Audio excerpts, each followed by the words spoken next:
hashtag MyFirstResume to be a part of the social conversation. That's hashtag MyFirstResume.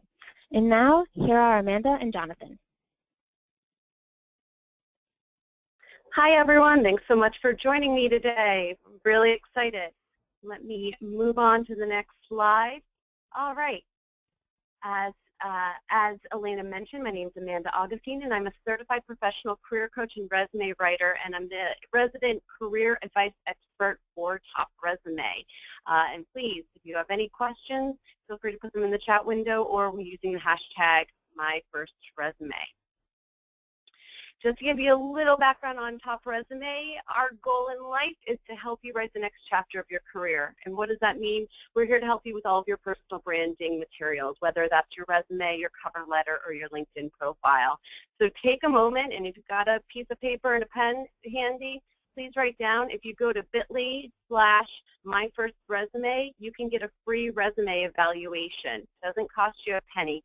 So if you're wondering if your resume is great already or you know it needs some work and you're looking for some specific advice, check out this link. It's a great way to get some free advice to get you started on the right foot. All right, moving along. And joining me is Jonathan Bulkley. He is the CEO of the Job Network. This is our partner in crime for today, and he is going to be bringing you a lot of great information, really some data-driven studies on what's going on in the job market, specifically what does it mean for you as a recent college grad, and what you should be thinking about as you embark on this whole new job search. All right, I do want to start with just a short poll because I want to get a sense of who's on the line right now and make sure that I'm tailoring this in a way that's going to be beneficial for everyone. So I'd love to know, okay, when did you graduate from college? Are you still in college? Are you graduating this month? Congrats, class of 2016. Did you graduate within the past year? Maybe you had a December graduation, or was it in the past 5 years, or was it a long time ago? I'd love to get a sense of how many of you guys are just starting out now and are really curious, or maybe you've been out for a year or two and you're feeling a little stuck. Maybe you graduated, you grabbed the job because it paid, it's not really where you want to be, and now you're looking to pursue a new job search, perhaps towards something that's more relevant to the degree that you got. I'm going to leave this open for about 30 more seconds. There's about 20% of you that still haven't necessarily given us a vote. So let me know. Have you graduated? All right. And 5, 4, 3, 2, 1. All right. And it looks like overwhelming majority of you, it's been within the past year or so. Let me just share those results so you can see them for a second. So the majority of you, it looks like it's been December, May graduations. We've got a healthy percentage that are still in college, and then we've got another selection where you guys, it's a little farther out. That's okay. I'm going to cover as much as I can. So one thing I want you to keep in mind is that the resume advice I'm giving is specifically geared towards those who have graduated in the last year or so.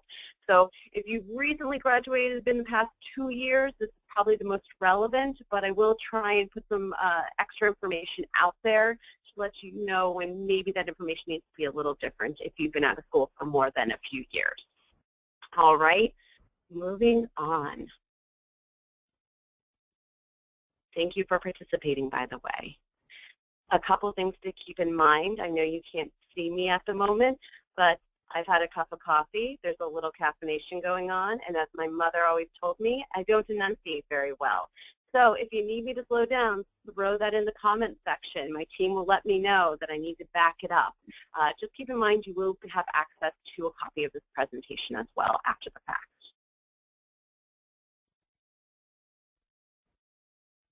Okay, this is a slide that I think is really helpful because anybody, and I don't care if you're fresh out of school or you have 15 years of experience, when you're trying to embark on a new job search, this is the way that you typically want to break down the process. This is something that I've worked on for the past 10 years. Think of it as 3 different phases. You start with your prep, your search, and your close. It's very similar to a sales process. So anybody who's accustomed to sales and marketing, this is a very similar way that they break down how they identify leads, pursue them, and close deals.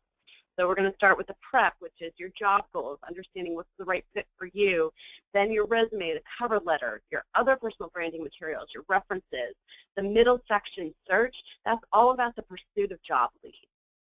Online applications, leveraging recruiters, leveraging your professional and personal network, which is a really important one. And then closing, the interview, the follow-up, the negotiation, and then I go as far to say onboarding. And onboarding is typically those first few months in a new job. And keep in mind that the first 90 days of any new job is an extension of the interview process because you're still trying to get a feel for your new employer to make sure it's the right fit for you. And frankly, they're still evaluating you as well and trying to make sure you're the right fit for them. So I consider that all to be an extended interview. Today, we're really talking about what's going on in the prep section. And more specifically, we're looking at the resume. And a couple things to keep in mind is that the resume is just one of the many components that makes up your personal brand. And by that I mean, I don't care if you are in television or you're in finance. These days, everybody has a brand. Everybody is a salesperson and a marketer. Social media has done that. And when you think about it, it's your professional reputation, your credibility. And for those of you that have just recently graduated, this is your time to establish that. So we're talking about how are you portraying yourself and how you want to be known in the working world, on paper, online, and face-to-face. And so job applications, online presence, elevator pitch, these are all components that make up your personal brand. Of course, we're really focusing on the one on the left, but I want you to keep in mind that as you start editing things on your resume, take into account how are you talking about yourself during networking events and when you're interviewing, what's that pitch look like, and also what does your online presence look like, and is that lining up with what's on your resume, because they need to be a consistent message. So the first thing I want to talk about is that before you write your resume, you really have to figure out your job goals. And I know that's really challenging for a lot of people. Like, I don't know, give me a job, I need a job. Unfortunately, it's really hard to write a resume without a job or a goal in mind. And so first things first, go and run a search. Run a search on the job network or another board and look for opportunities that both interest you and you're qualified for. If you're not really sure what's out there and what makes sense for you, that's where Jonathan's going to come in and show you what's hot right now, what are employers looking for, so that if you're on the fence between one opportunity or another, maybe this will help you fine-tune those goals a bit more. Search for those right opportunities, and these are just some of many resources out there. The job network is obviously a great place to find opportunities. I've listed some other sites here that also specialize specifically in entry level or recently out of school. The Muse does a little bit more than that, so it's not necessarily just entry level. Same thing with the job network, it's not just entry level, so keep that in mind for those of you who've been out of college for more than 5 years. And I threw Google on here. And I do that for a reason. Never underestimate the power of a good old Google search. If you're really not sure where to go and you're looking for more niche opportunities, don't be afraid to put in a search for junior level or entry level sales associate, junior level financial analyst, entry level financial analyst. Run a Google search, and that will help you find which job boards make the most sense for you. So test out different search terms. Think of different acronyms you can use. Think of different ways you can say the same thing, but run a bunch of different ones to get a sense of what's the best resource that I should be using and which ones are available to me. And I would always say use multiple ones. These are all tools in your toolbox. The other thing is know your parameters. And a lot of this may come down to what past experiences have you had, either as internships or if you've been out of school for a few years. What company size do you like? Do you prefer working in a larger company, or do you like a smaller startup feel? And if you're fresh out of school, you know what, that's something you're going to learn. And maybe, you know, it's the first job or two that's going to teach you what you really like, and that's okay. A great mentor of mine always told me, you can't make a mistake in your career before the age of 30. These first few years out of school, this is the time to explore. Ideally, you've had some internships that's already helped you do some of this exploration, help you fine-tune your job goals, help you understand what you want to do and what you don't want to do. If you didn't have that opportunity, take the first year or two out of school to do that, because you need to figure it out so you can start figuring out what's more of the career path for you. What chapter do you want to start now? Because you can have a lot of chapters to your career, or what's the one you want to begin with? And keep in mind location and industry and things of that nature. When you do find an opportunity that you're very interested in, and again, of course, we have to write the resume first, but I do want you always to think about these questions, because if you find a great opportunity and you answer these questions and it's not lining up, then it's probably not worth your time to fill out that job application. So always ask yourself, am I within commutable distance of this job, or am I willing to relocate? Am I truly willing to relocate? Do I have all the required skills and education they're looking for? So literally just look down and say, what are they asking for? Do I have it? Same thing with industry-specific experience. Ideally, in entry-level positions, they shouldn't be demanding a lot of industry-specific experience, but you never know. I will say in the last 5 years, the internship has become the new entry-level job. And you'll see a lot of jobs that actually say entry-level in the title and then require anywhere from 1 to 3 to even 5 years experience. And so don't be turned off by that. Also consider maybe you do need to go for an internship, a paid internship, if you're just out of school. If it's going to get you the right experience that's going to make you more attractive in the job market, consider it as an option. Do you have the right function-specific experience? And this is sales experience, marketing experience, finance experience. Look for those things. And then also, do you know someone who works or has worked at that company? And the reason I bring that up is that studies have shown you are 10 times more likely to land a job when your job application is accompanied by an employee referral. I'm going to say that one more time. You are 10 times more likely not just to get an interview, but actually land that job if you know someone who works at that company and they referred you. Why? You get to get past some of those gatekeepers. You get onto a hiring manager sooner. The idea is that, that will help you get through some of the application process. You're going to land yourself that job. But keep in mind, when you know someone who works at the company, you're going to learn a lot more about that culture, and it's more likely to be a good fit for you. If you go through all these questions and you can't say yes to more than 3 of them, this job's not worth your time. Why? Because there are plenty of other applicants out there that do have those skills and can say yes to all these questions. All right, makes sense? All right, we're moving on. This is the perfect time to now say, okay, I don't know what I'm looking for. I think I may know, but I'm not too sure. I'm kind of leaning one way, and I'm not positive if it's the right direction for me. Well, this is the great thing. We have Jonathan Bulkley here, and he's going to share some information from the Job Network that's going to explain where are employers looking and what are some of the hottest degrees out there right now and what are some of the hottest job titles, so that hopefully this will help you shape your job goals. All right. Hi, everybody.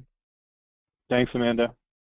I'm Jonathan Bulkley. I'm the CEO of RealMatch, and the RealMatch powers the Job Network. Just a little bit on the Job Network. Last year, 85,000 different employers posted jobs on the Job Network.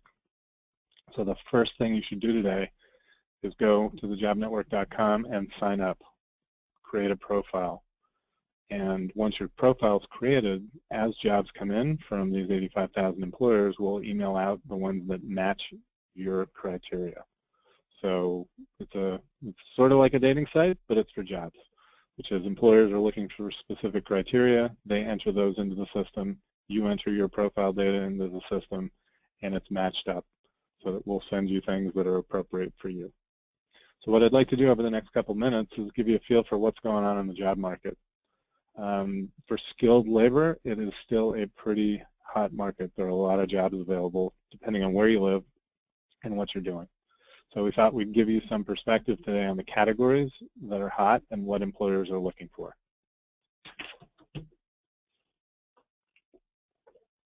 Okay. So last year, as I said, we had 85,000 employers using the system. we took a look at all the jobs that were posted that required a college education. Obviously, a lot of jobs don't. The ones that did fell into the following categories. So in 2016, #1 job that required a college education was graphic designer. Medical and the healthcare field is very hot. Web design and information technology, hot as well. Marketing, accounting, engineering, and legal. If you have experience in these categories, as Amanda said, the best way in is to try and find an internship, and internships are your entryway into these categories. But this is what is hot. Okay. We also looked at, sorry, we're having a few technical difficulties. So we looked at the employers that were targeting recent college graduates. So this isn't just folks with a college degree, but these are recent college grads. And the list is somewhat different. So sales representative, entry-level sales jobs were #1 so far in 2016. Again, healthcare is big, but also teachers and education is hot. The #1 job in America today is actually truck drivers, but that isn't for recent college grads typically. #2 is healthcare. So again, you see information technology, you see digital marketing, software, and engineering as big for recent college grads. If you have skills in there, in those categories, get your profile up, you're going to get some job opportunities pretty quickly.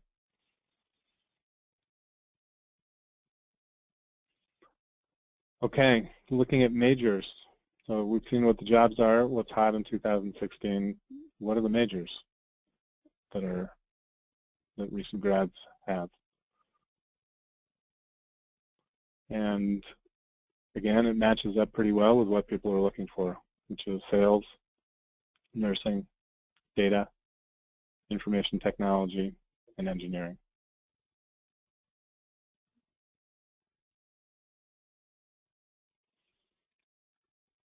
If you go to the job network and register your profile today, there's a bunch of content that you should read through to prepare you for interviewing with these employers. Interview questions and prep. Mistakes you can make in your 20s, what you should research before job interviews, and job search mistakes. So we encourage you to log in today and check it out. And I think with that, Amanda, we are back to you. Thanks a mil, Jonathan. All right, and we'll be able, again, we'll have that data available for you. You'll get a copy of this. All the links will be hyperlinked, so you can look at all that information. It's a lot of great advice out there. I highly recommend. So going back, we're talking about, all right, we got a goal. Now we need to put it on paper so we can get a job. That's the moral imperative today. So let's talk about what your brand looks like on paper and what some of those resume best practices are. All right, this number 6. If you've read anything I've written in the past or been on any of the webinars or live events I've done in the past, this number, you've probably seen it before. And what this 6 represents, so there was an eye tracking study done that showed recruiters looking at resumes. And they found that on average, the average recruiter spends 6 seconds reviewing your resume before deciding if it's a fit or if it's not worth their time. Not minutes, seconds. So really, when you think about it, you only have 6 seconds to make the right impression with an employer or a recruiter. And that's a pretty short period of time. That's really scary. I'm not to say that's the only glance they're looking at your resume if they like it, but this is the first initial glance that they're going to say, am I throwing it away or am I going to put it in the pile to look at more closely later? So that's what we're talking about today. How in the world do you get past that? Because even if you do, even before it gets to a live person who's doing this really quick glance at your resume, you have to get past the gatekeepers. There's a big guard known as an electronic system, an ATS or an applicant tracking system that's standing in the way of your application being seen by a human being. So we're going to talk about a couple things today. How do you craft your resume in a way so that not only does it get past this piece of technology, but that when it does get handed over to a hiring manager or a recruiter, in those 6 seconds, they decide you're worth their time and that you should go in the pile that gets a closer look. That's what we want to focus on today. So a few things to keep in mind. Whenever you're looking at a job, and this is a sample job that we pulled off the job network, couple things to keep in mind. Really look, what are the must-haves? And this really isn't rocket science, right? Now, when you get a job, and yes, if you get a job that has 3 lines as a job description, that's a challenging one. Those, I'd say, I don't know if you really even want to apply to those. But when you get a job like this, you want to start looking around and seeing what are they requiring. So I love that on this one, it says required qualifications, and then it says preferred, right? The must-haves are these required qualifications. And think about the terms that are popping up: mass communication, public relations, marketing. They want 1 year of experience. They want to make sure that you have this technical skill set. They want to see web editing, right? So when you're putting your resume together, if all of your job descriptions keep talking about these certain terms and these certain words, it's best that you make sure those are incorporated into your resume. There's a really great tool out there. It's called jobscan.co. I have it on the screen right now on the bottom left-hand side. It's free for the first 5 times you use it. I'm going to show you how you can kind of game the system a little bit. But what it does is it allows you to copy and paste all the content of your resume into one field. Then you copy the entire job description from a job listing. I would ignore, so if we were looking at the job that we're looking at right now, this whole part that's talking about the company itself, we don't care about that as much. Instead, take the information from here down, where it's talking about what you'll actually be doing, what they expect you to be responsible for. So take this whole bottom section and you copy and paste that into another field. And then you hit scan it. And what it's going to do is it's going to evaluate what are the key terms that are routinely popping up in this job description, and how does your resume align with that? How is it going to match up?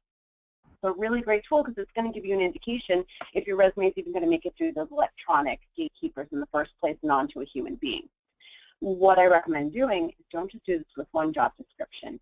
Find at least 5 jobs that you're interested in. Ideally, and again, this goes back to having a clear job goal in mind, they should all be similar in nature. And to be honest, if you're having trouble finding a bunch of jobs, ignore location for a moment. For this exercise, it doesn't matter if you actually ever want to apply to the job. I mean, this job, the deadline was a few days ago. So this isn't a job that you'd be applying for anyway. If you want to look at jobs, and regardless of their deadline, regardless of their location, if the job description is interesting to you, if you feel you're qualified for it, find at least 5 of those, copy and paste all of them into one field on JobScan, put your resume in the other field, and then hit scan it. Because that's the best way to determine, is my resume in general targeted and positioned well enough for the types of roles that I'm really interested in applying for? And would my resume stand a chance when I submitted an application? Should I submit an application for one of these types of roles? Does that make sense? All right. Going on to the next slide. I just need to get that up. There we go. Oh, okay. Okay, so we're going to look at a few sample entry-level resumes. And if you notice, the one that you see on top right now, Nicholas Swift, that's the one we're going to focus the most on. But I do have another guy behind that, Shane Succo. And the reason I'm going to show you parts of both of them is because they're both entry-level resumes. They're both well formatted for the job application process. However, even at glancing at them here, you can tell they have a different look and feel to each of them. And to be honest, information is actually moved around in different spots as well, because what you'll find out is that, especially when you're entry level, you have to work with what you've got. If you've got really great internships, you're going to play those suckers up. If you don't have that type of information, maybe it's leadership or volunteer activities or honors you received. Maybe it's if it's none of that, maybe it's the higher level courses you took in college.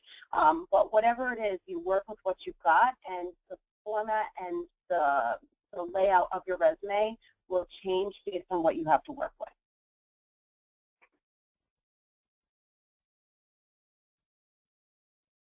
Okay, a few things to note. Whenever you're creating your resume in a Word document, don't use the actual header and footer within the Word doc. Again, your resume is more likely than not to go through an applicant tracking system, a piece of software. And as a result, the header and footer can sometimes scramble information and confuse the system. So you notice both of these resumes, they do have header information. It's just not in the actual physical header within the Word document. Second, these days you need a LinkedIn URL. You need a LinkedIn profile, period, and you need it to be fully fleshed out, and you need to make sure that it's telling a very similar story to your experience, your education, and your job goals as your resume. So number one, if that's not on your list of things to do yet, please add that. It's time to make a LinkedIn profile, and you can do it for free. That's the beauty of it. You don't have to pay for a premium membership in order to, reap the benefits. Something else that a lot of people aren't aware of is that you have the ability to customize your LinkedIn URL. And we actually have a great article on TopResume. If you go to topresume.com /career-advice, or just go to topresume.com and click on career advice. We have an article about how to customize the URL. But think about it. It's yet another opportunity to show your personal brand. It makes it easier for people to find you when they're searching for you online from a professional perspective. And also, it looks a lot nicer on your resume than some long, ridiculous list of letters and numbers, which most people's LinkedIn profile URLs look like until you customize them. So keep that in mind. All right. The last bullet on here, this is a really important one. There's no fluffy or vague objective. Objective is a dirty word in resume writing, and I'm sure plenty of people, career services included, have said, put an objective on there. And I have to say, as somebody who's been in this business for more than a decade, objectives suck. They're vague. They don't really tell you anything that the employer wants to know. It's all about you and your needs and your wants. And you have to remember, when you're writing the resume, although it's about your skills and your experience and your degree, you're writing the resume for the reader, for the viewer, and that's the hiring manager or the recruiter. And they care less about everything you want and a lot more about what you have to offer. What skills, what qualifications, what are you bringing to the table? You're still going to tell them exactly what you want. If you notice at the top of both of these resumes, one says entry-level financial analyst, one says entry-level sales and marketing associate. It's very clear from the get-go what type of role each one of these guys is targeting. And also, if you look at this small little paragraph, which we call a professional summary or a career statement, it's a little different than an objective, because it's all about selling yourself and your skills to a prospective employer. It's the elevator pitch of your resume. When you look at this, there's no fluffy terms. I do not have proactive, team leader, motivated, anywhere in these. Self-starter, all of those terms are fluffy marketing nonsense. They know it's that. There's no reason to put it in there. I understand when you're entry level, sometimes you need a word or two of those in there to help it flow. That's fine. But this gives the reader, what you're seeing in front of you, a much better understanding of what type of role, why are you qualified for that. So we talk about, hey, both these people happen to come from great universities. Use that if you can. If you have internship experience, try and work that in. What type of experience do you have? What have you helped do? I get that, you're not, closing a million deals. You don't have these huge quantifiable results to talk about, but you were exposed to a lot of things throughout the course of an internship. You were around a specific type of industry. You were aiding people in doing bigger and better things that you hopefully want to do in the near future. That's the information you mentioned. Two things to note about this. If you look at Nicholas's resume, he has a little section of core competencies. That's what those terms with the bullets are. And this is a great way to help optimize your resume with keywords. So again, it's more likely to get through those gatekeepers I mentioned, that ATS system. So all of these terms that you're seeing here are terms that are relative to the work that he's done, the internships he's held, but also there are terms that are routinely popping up on the job descriptions that he wants to apply for. And this is yet another way to work those words into his resume, so his resume will rank higher when he applies, and it's more likely to be seen by a recruiter or a hiring manager.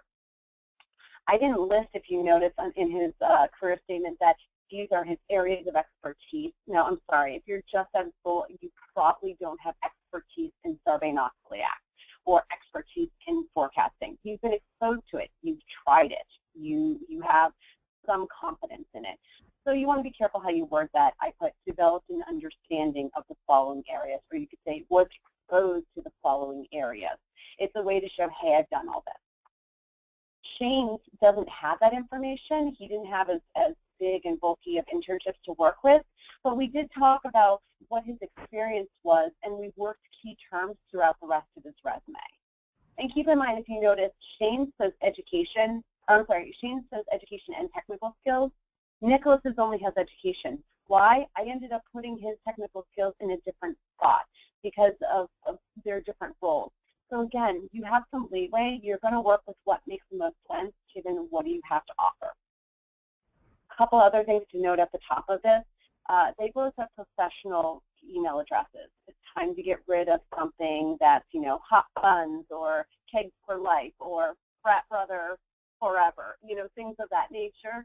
Anything that would be considered offensive or a little too cutesy or a little too sexy, it's time to go get a new Gmail account. Try and get your name or some variation of your name. Set that up and dedicate it just to your job search activities. That way, it's one account to look for there for anything related to networking, anything related to your job search. And also, you'll notice that neither one of these resumes has a street address on it.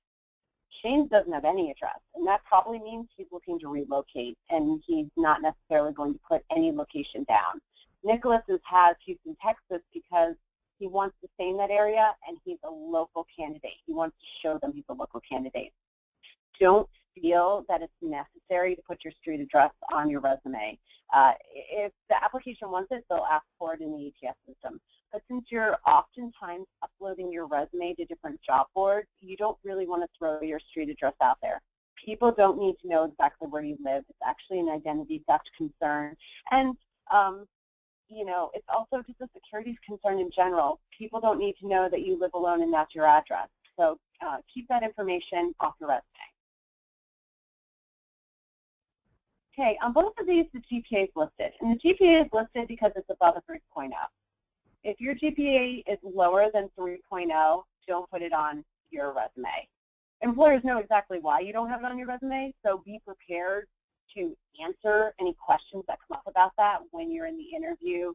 Maybe the spin on that is that, well, I was focused on all these other activities that while I graduated, and I graduated from a great school that's very, that's known to be a challenging and tough school, I was also a very well-rounded student. I was involved in a bunch of activities. I was on the sports teams, and so, of course, I passed, but no, I didn't have a higher GPA, if they ask. That's a good way to spin it.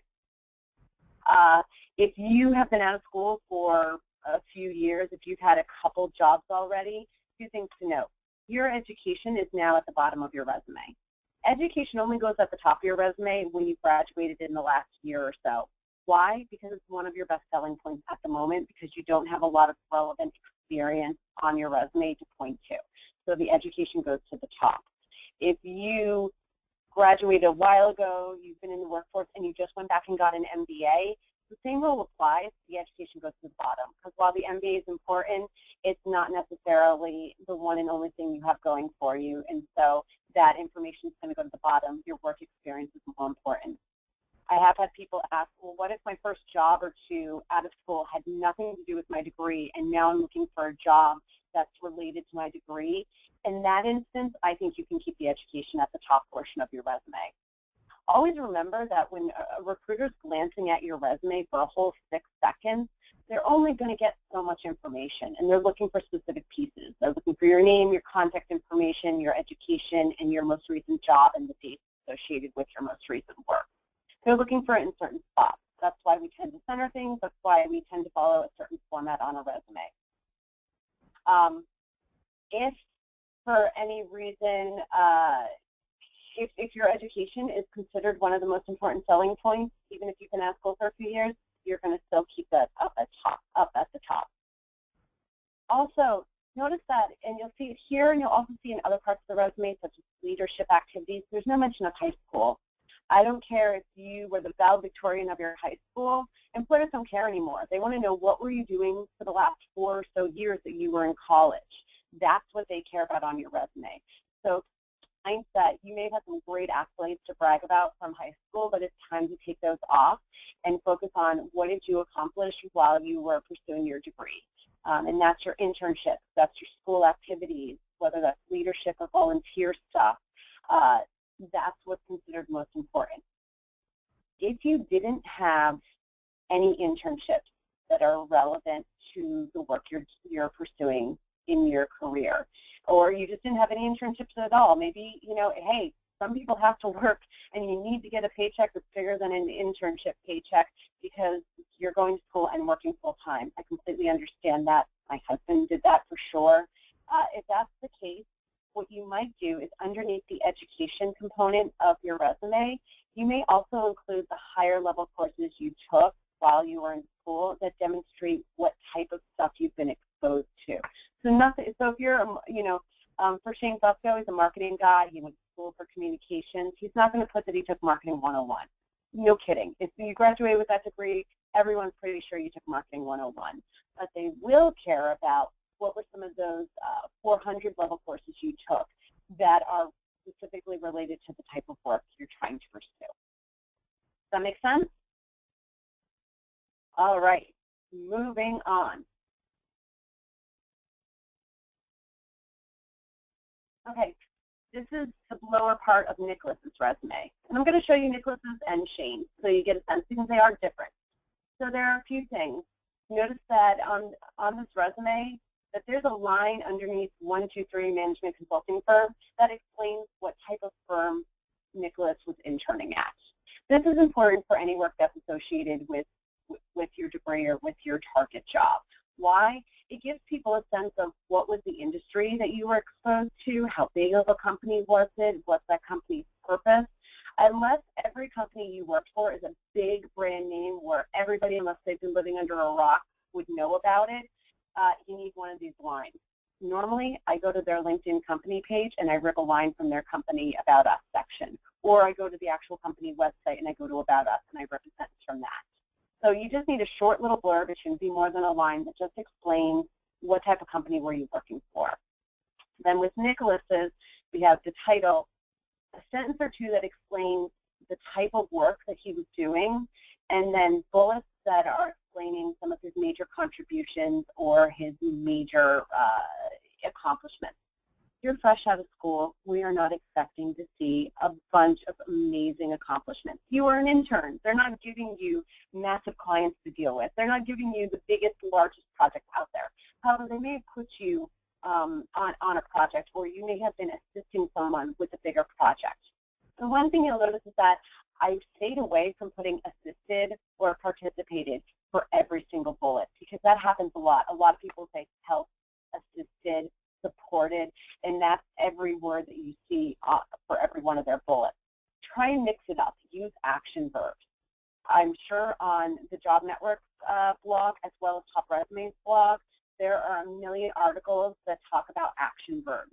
So you can actually Google that or search each site and find different articles that give you lists of different action verbs that you can use to describe the work that you help do. Again, sell what you've got. In this case, Nicholas had some really good internship experience, and this was somebody's real resume. I changed the numbers, I changed the name, I changed some of the locations, but this was somebody whose resume I helped to rewrite. So if you look at this, Nicholas had some really cool stuff going on. But, at the end of the day, if you're not sure what to write for these sections, go back and look at the job description.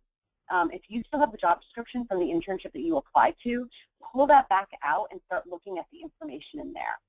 If you don't have that, start searching for jobs with similar titles and find a different job description out there and say, yep, that describes what I did, and go with that. Use that information. Something else, look at the jobs you're applying to today. If they're asking for a specific type of experience and you did that, take the sentence from that job description and put it in on your resume. Again, it has to be true, but if you've done that, if you've been exposed to that, that's what you want to show people.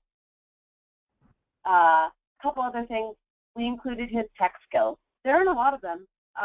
That's okay. you're new. That's perfectly fine. But we put the stuff that's most relevant to the types of roles that Nicholas is pursuing. He's pursuing financial analyst positions, compliance positions, things within the finance realm. So as a result, we want to make sure that he shows that, yes, he does have advanced Excel skills. He knows SAP and Oracle. He's been exposed to those systems. I'm not saying he's an expert at them, but he's been exposed to them. He's had to work on them. I will say, if you find that every job description you come across for the job you want demands some knowledge of a certain system, start Googling and see if there's a free course online or a tutorial or a YouTube video that goes through how to use them so you can grasp an understanding of them, and so that you can put under your technical skills that you have a working knowledge of one of these programs. That will also help get your application through. Something else you'll notice is that he doesn't have references on his resume, and it doesn't say references available upon request. Put it this way: recruiters and employers know you're going to give them your credentials, or I'm sorry, your references if they ask for them. So don't dwell on that. Also, keep in mind, we talk about selling what you've got. He had great internship experience, so his additional experience just shows, hey, I was working every summer, even if it wasn't relevant to the role. It's on the resume, and it's at the bottom. And take a look at how those bullets are worded, because those are actually really helpful for anybody who has server or bartending experience. This is really great language to rip and use for your resume, or to adapt for your resume.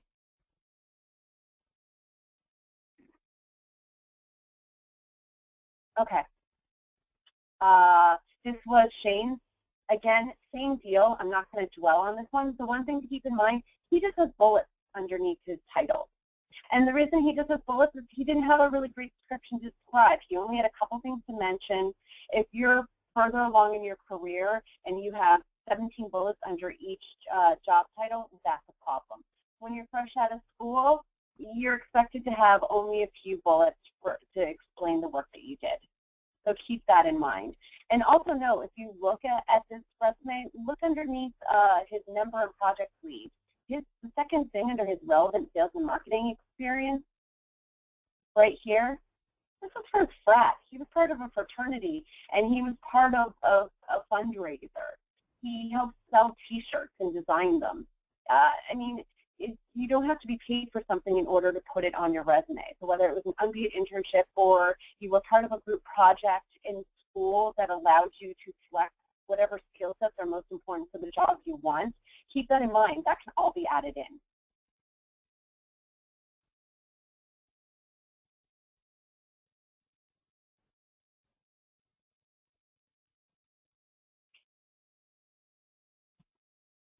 Okay, other things to consider. These are great fonts to keep in mind. Why? These are all serif and sans serif fonts that tend to look good and also render well when it goes through an applicant tracking system. So keep all of these in mind.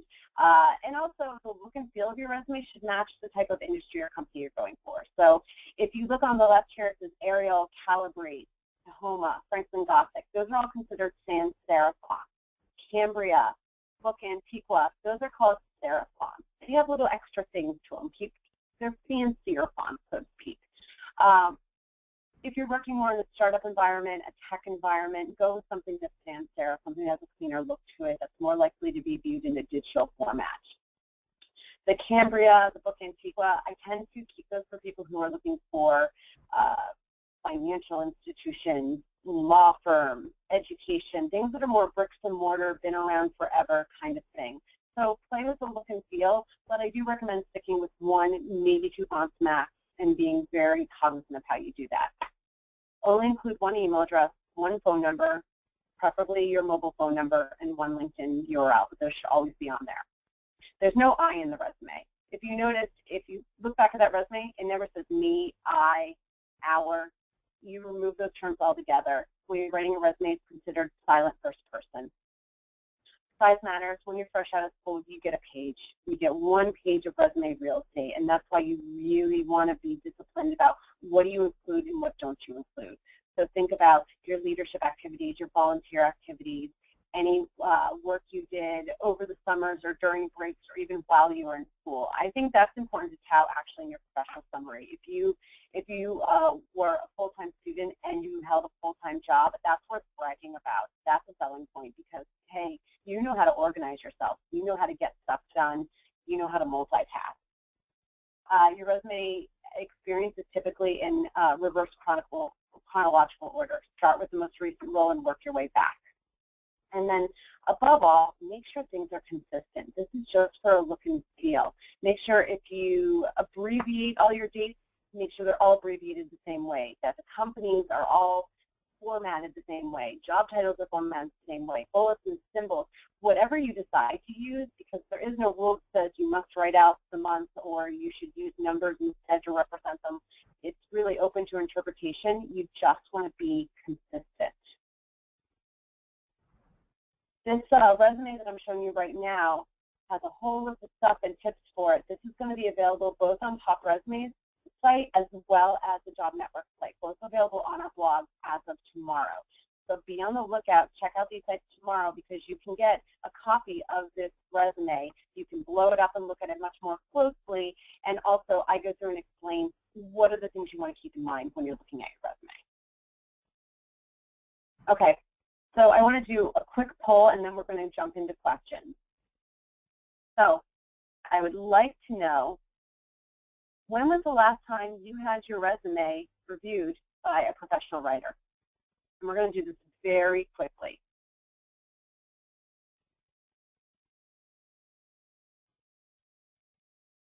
In about 15 seconds. And I'm not saying a professor or even, the English professor at your school or career services. I'm talking about somebody who's a certified professional resume writer, or they are a professional writer, they are in the resume writing field. How many of you, when was the last time you had somebody who does this for a living actually look at your resume?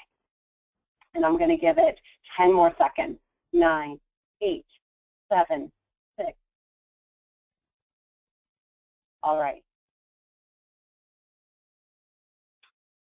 When you look at this, you can all see these results. A large percentage of you have never had it done. I'm really impressed to see those who have done it in the past 3 months. That's great. That's actually tied with someone who's never had it done. Well, this is your chance. If you've never had your resume critiqued or you haven't had your resume critiqued in the last 6 months by TopResume, here's your chance. You can get a free resume critique. We bit.ly did for you, so it's easy to get to, bit.ly/myfirstresume. Definitely, as soon as your resume is in a spot where you want to get feedback on it, go to this link. It's going to be live for a long, long time. It's not like you have to have it tomorrow, but I would recommend get it done sooner rather than later. Get the feedback so you can start working on that resume and get it into shape that makes sense for you. One other thing I want to throw out there, the stats, 93% of employers are going to Google your name and look at your social media profiles before they invite you in for a face-to-face interview. 93% of them are going to search online for you. They're going to Google your name. So make sure you Google your name as it appears on your resume. And keep in mind, however your name appears on your resume, that's how it should appear on your LinkedIn profile and any other professional personal branding materials out there. Because again, it's all about having a consistent brand. Google and see what's out there. If the first thing that pops up is your Facebook account or your Instagram account, and those are things that are not related to your job search and you do not want employers seeing what you're posting, then you got to figure out how you're going to change things up, whether that's creating your LinkedIn profile, whether that's changing the security settings on your social media accounts, or even changing the first and last name. Use first and middle name or use a nickname. Just use something other than what you're going to put on your resume. And this is the other thing. Make a list. Every single social media account that you have out there. LinkedIn, Google+, and by the way, if you have a Gmail account, you do have a Google+ account out there. It's just probably not set up. So that's always a spot that you can decide if you want to use it. Instagram, Twitter, all those accounts out there, make a list and decide, is it going to be for personal use or is it going to be part of your professional brand, your job search? If it's going to be for personal use and you don't want employers seeing it, you have to change the settings and maybe change your account name so it's not going to be associated with your professional brand. If it is going to be associated with your professional brand, make sure that it's up to date, that it's aligned with your resume, that's giving the same type of information, it's telling the same story about your job goals. This also goes for any job boards you've used in the past. Make a list of every job board you've ever uploaded your resume to and decide if you still want to use that job board. If you do, update the information, put the most recent version of your resume. If you don't, make sure you take down that information because you will get calls years later from people still trying to, put you in that entry-level job or that summer job that you have no desire to be applying for anymore. Okay. I really want to get to questions because I know that's one of the most important things for all of you out there. And I know we don't have a lot of time, so we'll try and answer as many as we can, and we'll have more of these, of course. And don't forget, we're on social media, so you can always grab us there. So I'm going to turn it out now so I can look and see. My team's going to be sending me some of your questions so I can look at them. And again, if your question is directed at Jonathan versus myself, please feel free to specify if you want Jonathan to answer your question or if you want me to answer your question. I'm going to start looking now and look at some of these questions. Okay, first question I have is, for an entry-level position, must your resume fit on one page even though most times they are uploaded into the system? The answer is yes. If you're entry-level, you get a page. And frankly, if you've had 15 years of experience, you only get 2 pages. So actually, you have kind of an advantage only having 1 page. It's a little easier. You really want to think about what's most important and what are your best selling points. You've had a lot of great internships, and that's why you're struggling to fit all your information on. Try and combo some of the information. If you did the same type of internship in 3 different companies, don't copy and paste the same description 3 times. Change up the language or shorten it in earlier roles so that you can show it in some of the jobs they're going to see. Even if it's uploaded into a system and it's going to be parsed, which everyone hates when you upload your resume and then they make you answer every question that's already answered on your resume. I know it's the most annoying thing in the world. That's an ATS. And by the way, that's the robot you're trying to fight. What you want to do is keep in mind that even though that information is parsed, the recruiter is going to get to look at the resume, the actual document, or a screenshot of the document. And so again, they're still just glancing at it for 6 seconds. If they're only spending 6 seconds, they're definitely not going to take time to look through multiple pages. And if you're entry level, a lot of people ask, hey, I went back and got my degree later in life. So I have 15 years of experience, but a recent degree. How much of your previous experience is very relevant to the job at hand? If you're going in a completely different career direction, then you need to follow this 1-page guidelines with your education at the top. If you've had a long career, or even, the last 5-7 years you've had a career and then you went and got your degree and you're still continuing in a similar direction, you're actually going to consider your resume to be more of a mid-level resume. You're beyond that entry-level college grad. Your education is going to go on the bottom. The education is almost an afterthought. It was, hey, I have all this great experience, but every job required a degree, and I have a degree now. So, hey, it's part of my resume. So keep that in mind. But good question. Okay, another one. Should I put the company description on the resume? Doesn't it take up space when employers can just Google the company? Here's the deal. They're spending 6 seconds looking at your resume. They're not going to take the time to Google the employer. So if they don't recognize it and they don't understand if it's a small company or a little family-run company in your town or in your college town, they're not going to know what that company does unless you provide that information for them. One thing I do recommend is when you're short on space, you can take the font size of that description and decrease it by at least 0.5 font size, and also put it in italics. It's just a smaller line. It shrinks it up a little bit. Also, when you're really hard up for space, consider shrinking the spaces in between paragraphs. When we're looking at font size, your headers can go anywhere from 14 to 18, and then the general information is anywhere from 9.5 size font up to about 11 size font, depending on which font style you go with. So keep those things in mind, and you're going to have to play with it. You can also play with your margins. You don't have to keep that 1 inch all the way around. You can go as little as a 1/2 inch all the way around and still be okay. also just keep in mind, if you shrink that font down too much, if you try and cram too much information in there, it's an eyesore, it's an eye chart. It's challenging for people to read. And again, if they can't easily pick out the information they're looking for in 6 seconds, they're not going to take the time to try and read your resume. So keep those things in mind. Okay, another question. What can one do if they share the exact same name with someone else and their social media profiles come up before yours? That's a great question. I've also seen it where either not only do they come up before you, but they have some really awful stuff about them on there. And I've seen that a lot also with a father and son where they had the exact same names and they were having issues. Here's what I'd recommend. Start including your middle initial on your resume. Make sure you're including your middle initial in your name, on your LinkedIn profile, on your Twitter account, whatever of the profiles you're using. Include the middle initial. That tends to help. Also, keep in mind, you're going to put the URL to your LinkedIn profile on your resume, and you're going to hyperlink it so that they can just click on it from there. That's a great way to make sure that they find the right person. Also, if you're a part of any professional associations, which is a great way to network and meet people in an industry or a field that you're really interested in, if they have a directory that's a public directory and they allow you to create a profile, use that as another opportunity where you can get your brand out there.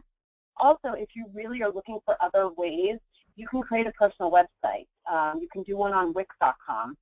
You can do about.me, branded.me, visualize. If you're in a creative field, you may have a site for your portfolio. Actually, if you are in a creative field, at the top of your resume, next to your LinkedIn profile, in that contact information section, you have a link to your online portfolio. That's a given. If you're a writer by trade, you probably have a blog where you're contributing to somebody's blog. That hyperlink will go up there. So again, that will help make sure that your information is at the top. Is it necessary to have a summary at the top of your resume? This is a good question, and it is debatable. If it's one of those awful objectives, then that's garbage. Take it off. That's not going to help you anyway. I like to have a professional summary, but keep in mind your professional summary can be 1 or 2 lines. I'm not saying that you have to have it when you're entry level. If your internships are all very specific, you work for really reputable companies, and your degree, if everything is in line and it's very clear, you're getting a finance job, you're definitely getting a marketing job because your internship titles, the companies you've worked for, the information you can provide there is better and more compelling than what you can, than what you're going to get out of 1 or 2 lines of space taken up by a professional summary. Then okay, you can take it out. I would say if anybody can look at your resume, and this is a great way, show your resume without that summary to a bunch of your friends. Give them no more than 60 seconds to look at your resume and say, what type of role am I targeting and why am I qualified for it? Do the friend test or the family test. If they look at your resume and they're like, I'm not sure, and they kind of hem and haw over it, you didn't have the test. You need that summary. You need that 1 to 2 lines.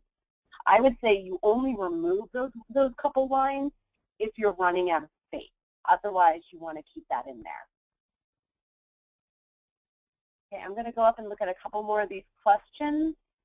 And then, Elena, you let me know if I need to be cut off. I'm happy to stay on for a little bit more and answer some questions because I know I talked for a while. But let me know if we need to get off. I'm happy to do that as well.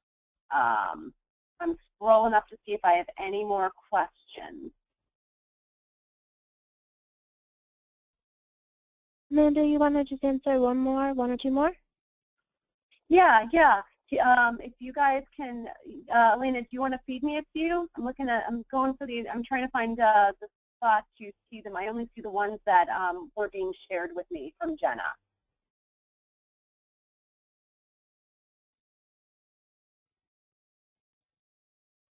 Oh, here we go. If a job you've had isn't relevant to the job you're applying to, is it fine to leave it off your resume? If you're fresh out of school, and we're talking about it, you know, an internship or a job you had, like a summer job or something like that, and it has absolutely no use on your resume, yeah, you can get rid of it. You really can. It's not the end of the world. If you are further along in your career and you're saying, no, I want to remove a job entirely, I just don't want to mention it, a couple of things to keep in mind. If you've already started your career and there's a big hole because you take out a job and it looks like you've been unemployed for a certain amount of time, you probably want to leave that job in just to show that you've been consistently working. If you're fresh out of school and we're talking about jobs you held over the summer, during breaks, or even while you were working, you don't necessarily need to have it on. It's really about working with what you've got. If you don't have any internships that are relevant to what you're pursuing, then you want to show that you have at least been working, that you're accustomed to working in a professional setting or in the working world. This isn't your first job out of school. That's what I keep in mind. All right, let me see if I can get some more of these questions to look at. If the company you worked at for years ago went out of business and you were there for a long time, what should be the reason you left?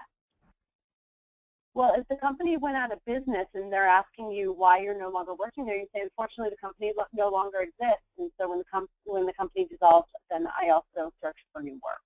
I'm assuming the person who asked that question isn't necessarily fresh out of school. That seems like a question for someone who's been in their career for quite a while.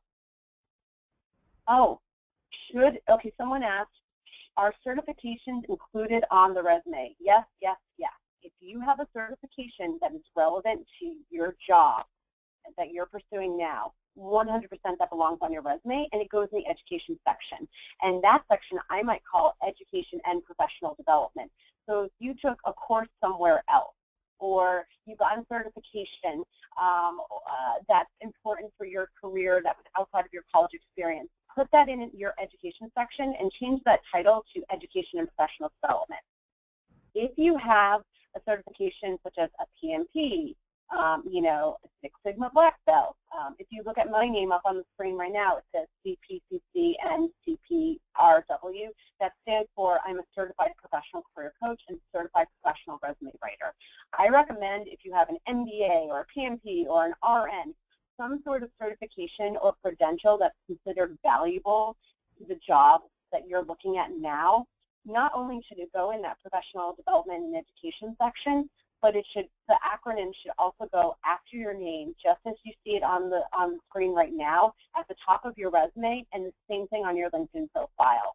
Because if you're further, and especially if you're further along in your career and your education is now at the bottom of your resume, you don't want a recruiter to accidentally miss that information when they're quickly glancing at your resume. So include those certs at the top of your resume next to your name so that they're less likely to forget to miss them. Okay, someone said, should you include education such as websites like Udemy, Coursera? Yes, 100%. If you took courses online, free courses, paid courses, if you took any courses that support the job that you're pursuing today, again, those go under education and professional development.